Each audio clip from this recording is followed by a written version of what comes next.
Good afternoon, everybody. Welcome back to another episode of the Hockey Talk with TG Podcast. I'm Ty Glenn. Hope you guys are having a great Thursday. And for those who are listening / watching the Hockey Talk TG Podcast on YouTube, as you can see, I have on my Blackhawks hat and my Blackhawks Winter Classic jersey. And the only reason why is because not only am I a Blackhawks fan, but today is 3-1-2 day in Chicago. So every March the 12th, Chicago has 3-1-2 day. And it's where everybody has like celebration, like honoring city of Chicago and stuff like that.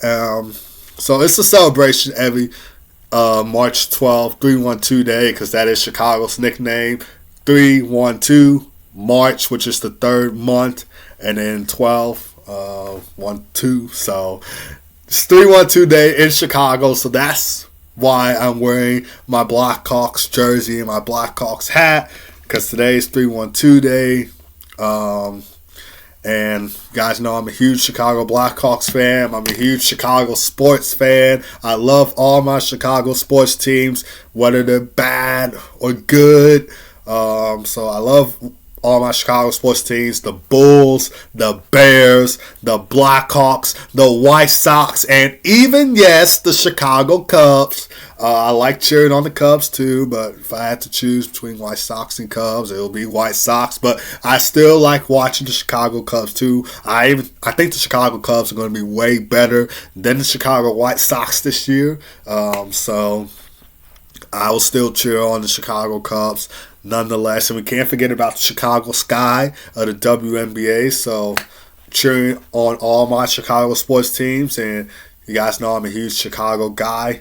And a sports fan. So I love the city of Chicago. Huge fan of Chicago.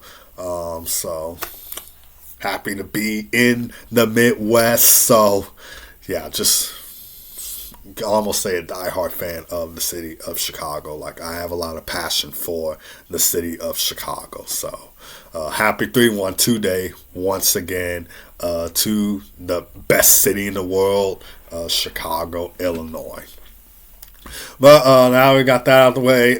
Make sure that you guys are liked and subscribed to the Hockey Talk with TG Podcast YouTube channel. And make sure to follow the Hockey Talk with TG Podcast on Spotify, Apple Podcasts, and iHeartRadio. We are with you every Tuesday and Thursday from 1:30 p.m. to 2 o'clock p.m. Central Time. And then 2:30 p.m. to 3 o'clock p.m. Eastern Time. So make sure to hit that like button, hit that subscribe button, hit that notification bell button so you can stay up to date on the latest episodes of the Hockey Talk TG Podcast and the latest hockey news going around the league and ones that are trending.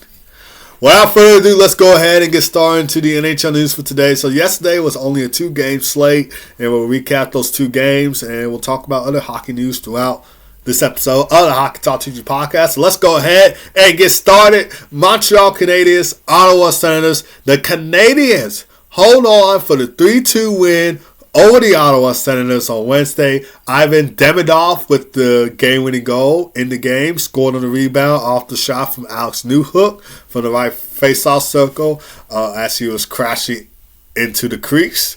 He scored with 7 minutes and 20 seconds remaining in the third period, and with the win, Montreal improves to 36-18-10 of the season. They're 8-1-3 in their past 12 games, which included a 3-1 win at home against the Maple Leafs on Tuesday. They won 3 in a row. They were playing a back-to-back set.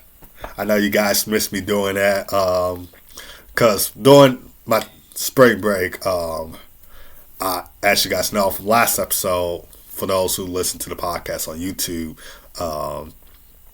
I would show my face, but I haven't been doing that the past few weeks or so because I've been recording on my MacBook Pro. But I know you guys, whenever I say back-to-back set, I know some of you guys like to see me do that and stuff. So luckily I'm on my spring break, and you guys get to actually see my face and my hand movement and stuff. For those who listen to the podcast on YouTube. But anyway, the Canadiens have won 3 in a row. They're currently in third place of the Atlantic Division. Uri Slafkovsky and Alexander Texier scored the other goals for the Montreal Canadiens, while Jacob Fowler made 32 saves on 34 shots faced the net, and this was Jacob Fowler's first start since January the 15th after being recalled from the Lavelle Rocket of the AHL. That's the Canadiens AHL team. And for the Ottawa Senators, Drake Batherson had both the goals for the Sens. Tim Stützle had 2 assists to extend his point streak to 14 games, in which he has 19 points during the span. 8 goals, 11 assists for 19 points during a 14-game point streak. Linus Ullmark made 20 saves on 23 shots faced the net. And the Senators' 7-game point streak comes to an end, in which they were 5-2 during the span, and they dropped to 32, 23, and 9 of the season. They're 5 points out of a playoff spot, but they continue their 3-game homestand against the Anaheim Ducks on Saturday at 12 o'clock p.m. Central Time. The Canadiens return home for the start of a 3-game homestand against Macklin Celebrini and the San Jose Sharks on Saturday at 6 o'clock p.m. Central Time.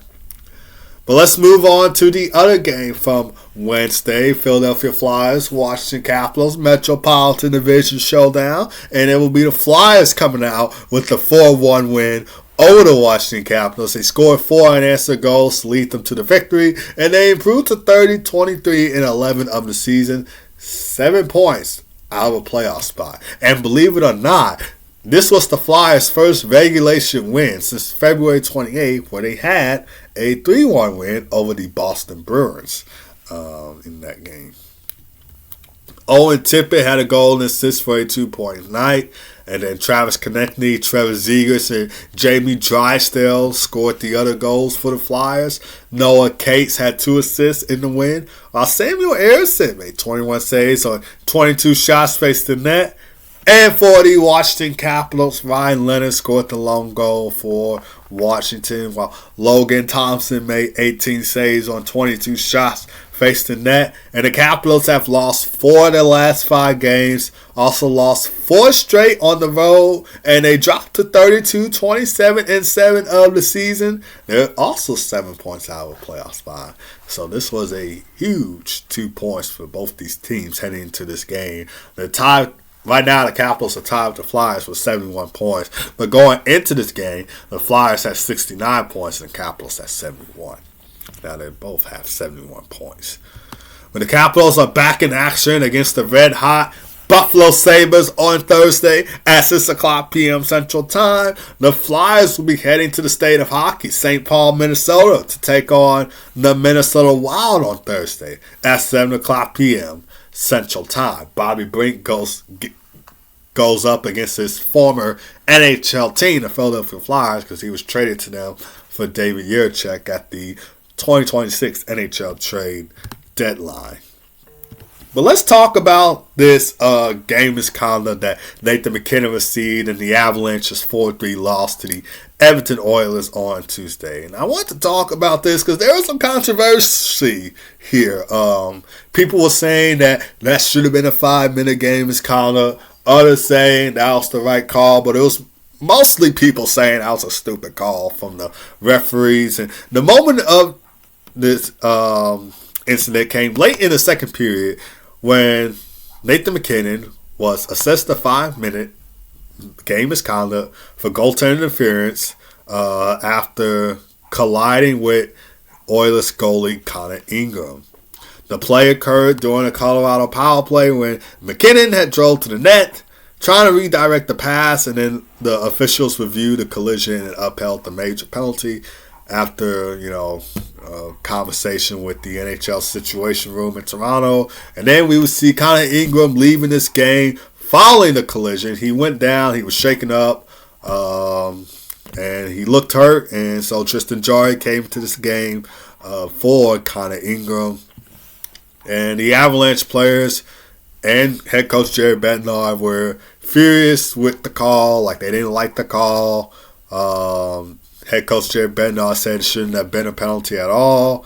And he also suggested that Darnell Nurse's contact caused the collision with the goaltender, which I was watching that play a few times. NHL actually uploaded this on their YouTube channel, and If I don't forget, I'll be happy to drop the link in the description for you guys so you guys can see it yourselves, but you probably already seen it. But I was watching this play a couple times, and it seemed like Darnell Nurse caused the collision for Nathan MacKinnon to collide with Connor Ingram. And then Avalanche forward Nazem Kadri said MacKinnon appeared to be trying to avoid the goalie, but it was just something that Darnell Nurse had made cause the collision. Like I said, I watched this a couple of times before I came on the podcast, before I came on the Hockey Talk Teaching podcast and explain this to you guys. I watched it a couple of times for myself to see if I thought that this should have been the right call or not. And it seemed like after watching it a couple of times, I saw that Darnell Nurse had made the play for Nathan MacKinnon to collide into Connor Ingram. And fun fact about this, you guys may find this hard to believe, but this was the first game misconduct for Nathan MacKinnon in his NHL career. When I first saw that stat, I even found it hard to believe because, like, for real, like, Nathan MacKinnon has played, like, 900 plus games or so. Like, he's been in the NHL for a long time.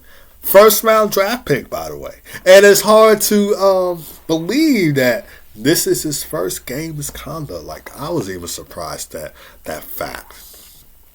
But the good news is for the Avalanche, they did kill off the 5-minute penalty. So they didn't like the call. The fans didn't like the call. I know some hockey fans, or the majority of hockey fans, didn't like the call that were watching that game. But nonetheless, the Avalanche did kill off the penalty. The bad news is they lost the game 4-3 to the Edmonton Oilers. And to make matters worse, the team had lost for Ross Colton earlier with an upper body injury. And with Nathan MacKinnon getting ejected and leaving this game, Colorado had to finish the game with only 10-4. So it kind of reminds me of the Chicago Blackhawks, where at some point in the season they had 11 forwards and 7 defensemen in their lineup. I know the Blackhawks have done that for some of their games this season. So it kind of reminded me of that as a Blackhawks fan and as another Central Division team, because both the Avalanche and the Blackhawks are in the Central Division. So as a Blackhawks fan and as another Central Division team, it kind of reminded me of the games that the Blackhawks played where they didn't have 12 forwards and they had like 11, maybe 10, and then like 6, 7 defensemen. 6, 7. Possible outcome for here. I'm hoping there's no suspension. There shouldn't be a suspension. It seemed like I said, Darnell Nurse stick or the play that he was trying to make caused Nathan MacKinnon to collide into Connor Ingram. So that's not entirely Nathan MacKinnon's fault based on what I've seen, because I watched this a couple times before I came on the Hockey Talk TG podcast and discussed this with you guys. I watched this a couple times to see for myself on whether it should have been the right call or not. And I watched it a couple times from different angles too.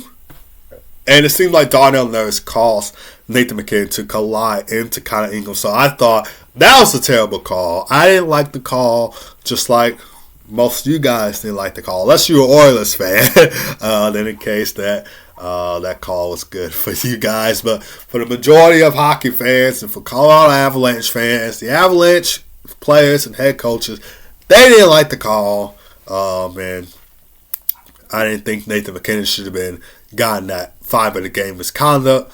If there is suspension, which there shouldn't be, it probably might be for a game or two.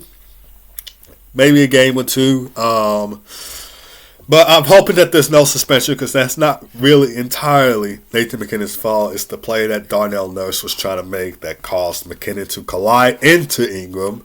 But the Avalanche play the Seattle Kraken today at 9 o'clock p.m. Central Time, so maybe we get to see Nate Mack in the lineup still. He won't be suspended for a game or a few games or so, but we'll just have to see how everything will go.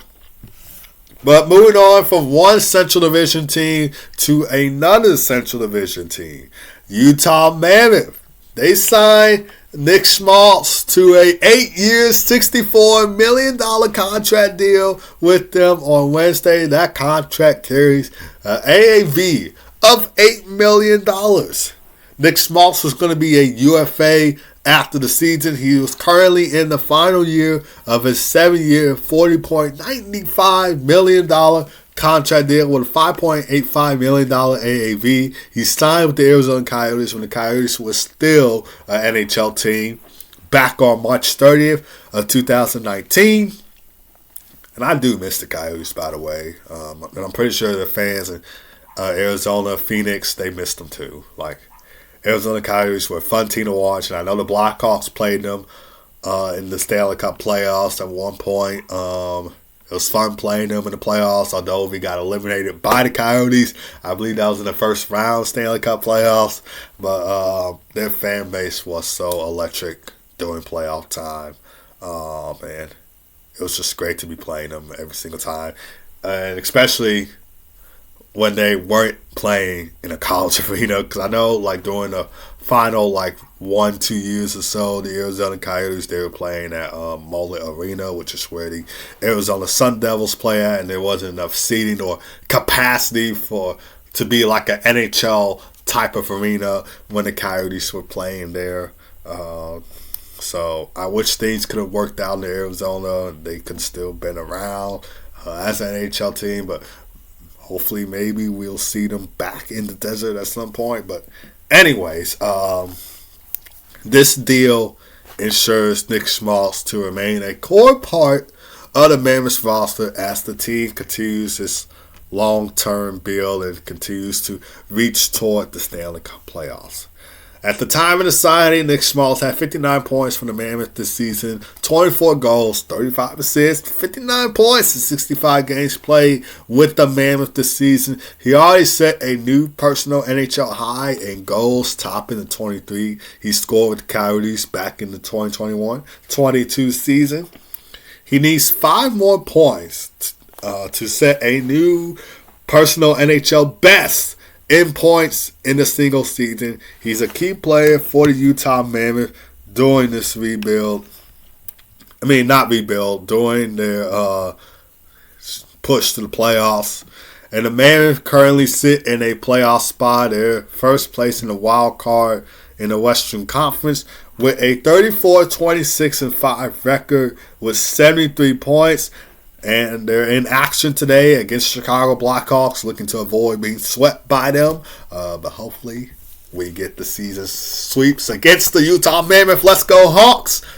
But if Utah reaches the postseason, this would be the team's first playoff appearance in a full NHL season since the 2011-12 season. And they were the Arizona Coyotes at the time, and they were playing the Chicago Blackhawks at the time in the 2012 Stanley Cup playoffs.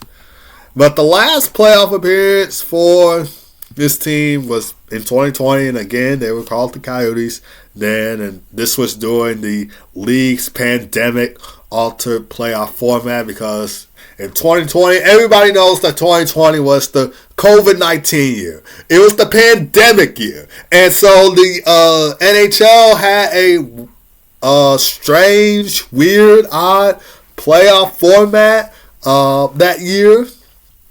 And they had a strange 2020-21 season as well because of COVID and everything being shut down that year. So everything was strange in 2020. The playoff format was strange in 2020. But hey, it is what it is. And this is what Nick Schmaltz said on signing his extension with the Utah Mammoth. He said, "I feel like I'm a pretty loyal guy. I committed to Arizona for 7 years, and obviously there were some tough times there, but I liked the group that we had. I saw light at the end of the tunnel, and I knew at some point it had to turn around. I wanted to see it through, be a part of the rebuild, kind of build it from the ground up. You can see the steps that we've taken. It's been fun to see the new guys we're bringing in, the young talent. I'm super happy that I did that. I think it means a lot to grind through those years because then it makes the good times that much better. I'm looking forward to getting better every year and hopefully get to that end goal of winning one day." Overall thoughts on this. Obviously, a good signing from the Utah Mammoth. Nick Schmaltz is a top 6 forward. Don't want to risk losing him in free agency. So it was good to lock him up for 8 years and have him be a part of what the Utah Mammoth are planning to build in Utah with some of the players like Clayton Keller, Logan Cooley, Dylan Gunther, and so much more other talent, young core talent down there. So they want to give the fans of Utah something worth watching for, and having a top 6 player like Nick Schmaltz in the lineup is really good. It boosts the Mammoth's offense a little bit, adding Nick Schmaltz in the lineup. Plus, Nick Schmaltz has been in the NHL for a while, so he could be a veteran piece to the players like Clayton Keller and Logan Cooley and some of the other young players down there in Salt Lake City. Well, let's move on to some college hockey Big Ten news. So the college hockey Big Ten men's hockey tournament got underway yesterday on March 11th, and based on the outlook of this tournament, like I said, it began on March 11th with quarterfinal matchups played on campus sites of highest seeded teams. The tournament features 7 teams, with the number 1 seed receiving a bye directly into the semifinals. The event runs from March 11th through March 21st, and the champion earns the Big Ten automatic bid to the NCAA Division I men's hockey tournament. The format emphasizes home ice advantage early as higher seeds host the opening games. We'll start things off by talking about the Penn State Nittany Lions against the Minnesota Golden Gophers. And it was the number 3 Penn State Nittany Lions taking down the number 6 Minnesota Golden Gophers with a 6-2 win in the quarterfinals at Pagula Ice Arena. And Penn State improved to 4-3 all-time against Minnesota in Big Ten postseason play. Nittany Lions also moved to 3-0 in playoff meetings at Pagula Ice Arena. And their overall Big Ten tournament record improves to 17-14. Junior forward Aiden Fink recorded 3 points in the game, 1 goal, 2 assists for 3-point night to lead the Nittany Lions offensively. Penn State scored 4 goals through the first 2 periods to build a commanding lead. They got goals from Charlie Serrato, Matt Gakowski, Matt DiMarcico, VC Lawback, and Aiden Fink. And several players recorded multi-point games, including Matt DiMarcico and VC Lawback, highlighting Penn State's depth and their offensive group. So Penn State with a 6-2 win over the Golden Gophers. Let's move on to another Big Ten matchup. It will be the Ohio State Buckeyes defeating the Wisconsin Badgers with a 7-1 win on Wednesday. Number 5 Ohio State Buckeyes taking down the number 4 Wisconsin Badgers for the 7-1 win. The Buckeyes built a early lead with a first period goal and then 2 more in the second to take control. Wisconsin struggled to generate offense and never recovered after falling behind early. The result was one of the most lopsided games of the opening round.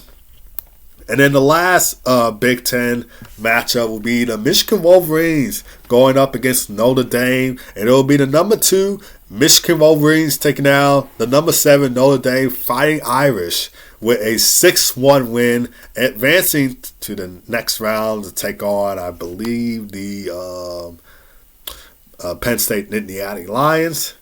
The Wolverines showed offensive depth throughout the game, and the defense was structured right on point. Michigan jumped ahead early and never trailed during the game. The victory continued Michigan's remarkable postseason success as a number 2 seed in the Big Ten tournament. The loss ended Notre Dame's season in the opening round, and goaltender Jack Ivankovich, who we've seen on Team Canada a few times in the World Juniors, he allowed just 1 late goal, maintaining control throughout the entire game. And the semifinal matchups are set. Quarterfinal results determine the next round of the bracket. It will be the Michigan Wolverines taking on the Penn State Nittany Lions in one semifinal matchup, and then it will be the Michigan State Spartans, who won the Big Ten tournament last year and I think the season before that against the Ohio State Buckeyes. Well, let's move on to the NHL games on the slate for today. There's going to be a whopping 14 NHL game slate for this Thursday on 3-1-2 day, March the 12th. Got the San Jose Sharks taking on the Boston Bruins at 6 o'clock p.m. Central Time, followed by the Washington Capitals taking on the Buffalo Sabres at 6 o'clock p.m. Central Time. And then there will be the Anaheim Ducks taking on the Toronto Maple Leafs at 6 o'clock p.m. Central Time. And the Detroit Red Wings taking on the Tampa Bay Lightning at 6 o'clock p.m. Central Time. And then it will be the CBJ Columbus Blue Jackets taking on the two-time Stanley Cup champion Florida Panthers at 6 o'clock p.m. Central Time. And then it will be the Calgary Flames taking on Olympic gold medalist of USA Jack Hughes and the New Jersey Devils at 6 o'clock p.m. Central Time. And then it will be the St. Louis Blues taking on the Carolina Hurricanes at 6 o'clock p.m. Central Time. And then we got the Edmonton Oilers taking on the Dallas Stars at 7 o'clock p.m. Central Time. This game will air on Hulu and ESPN Plus for you guys to watch. And then it will be the Philadelphia Flyers taking on the Minnesota Wild at 7 o'clock p.m. Central Time. And then the New York Rangers taking on the Winnipeg Jets at 7 o'clock p.m. Central Time. And then we got a Central Division showdown between the Chicago Blackhawks and the Utah Mammoth at 8 o'clock p.m. Central Time. Hopefully the Blackhawks can get the season sweep and get a win on 3-1-2 day. Love to see that. And then we got the Nashville Predators taking on the Vancouver Canucks at 9 o'clock p.m. Central Time. And then the Pittsburgh Penguins taking on the VGK Vegas Golden Knights at 9 o'clock p.m. Central Time. And then it's the Colorado Avalanche taking on the Seattle Kraken at 9 o'clock p.m. Central Time. Hopefully Nathan MacKinnon gets to be in the game. Hopefully he's not suspended in this game or so. I don't think he is. I don't think he's going to get suspended. We should still see him tonight as the Avalanche take on the Seattle Kraken. But let's give you guys a quick update on the wildcard standings for both the West and Eastern Conference. We'll start things off with the West first. So the Avalanche are first place in the Central Division with a 43-11-9 record, 95 points. Second place, Dallas Stars with a 40-14-10 record with 90 points. Third place, Minnesota Wild with a 38-16-11 record, 87 points. And then moving on to the Pacific, we got first place, Anaheim Ducks with a 36-25-3 record, 75 points. Second place, Edmonton Oilers, 32-25-8 record with 72 points. Third place, the VGK Vegas Golden Knights with a 29-22-14 record with 72 points. First place wildcard spot, Utah Mammoth with a 34-26-5 record with 73 points. Seattle Kraken, second place wildcard spot with a 29-25-9 record with 67 points. And then teams looking in that's on the outside of the playoff spot, got the LA Kings with 67 points, Sharks with 66 points, and then we got the Nashville Predators with 66 points. And then the Jets, if they can continue to win a couple of games down the stretch, they're going to be looking into a playoff spot. They have 62 points. And then moving on to the Eastern Conference in the Atlantic Division. We got the first place Buffalo Sabres. Who would have thought the Sabres would be in first place and in a playoff spot? I don't think nobody would have thought of that going into this 2025-26 season. But the Sabres have been red hot of late. They won 8 in a row. They're sitting at first place in the Atlantic Division with a 40-19-6 record with 86 points. And in second place, we got the Tampa Bay Lightning with a 39-20-4 record with 82 points. Third place, Montreal Canadiens with a 36-18-10 record with 82 points. And then in the Metro, you got first place Carolina Hurricanes with a 41-17-6 record, 88 points. Second place, Pittsburgh Penguins, 32-17-15 record with 79 points. Those two teams played each other on Tuesday, and it will be the Hurricanes with the shootout win over the Pittsburgh Penguins. Those two teams are back in action today. Third place, we got Matthew Schaefer and the New York Islanders with a 37-23-5 record with 79 points. wild card spot, we got the Red Wings in the wild card spot with a 36-22-7 record with 79 points. And then second place wild card spot, we got the Boston Bruins with a 36-22-6 record, 78 points. And then teams looking into the wild card spot in the Eastern Conference, got the Blue Jackets, 76 points, Senators with 73 points, Flyers with 71 points, Capitals with 71 points. So it is a race to the finish.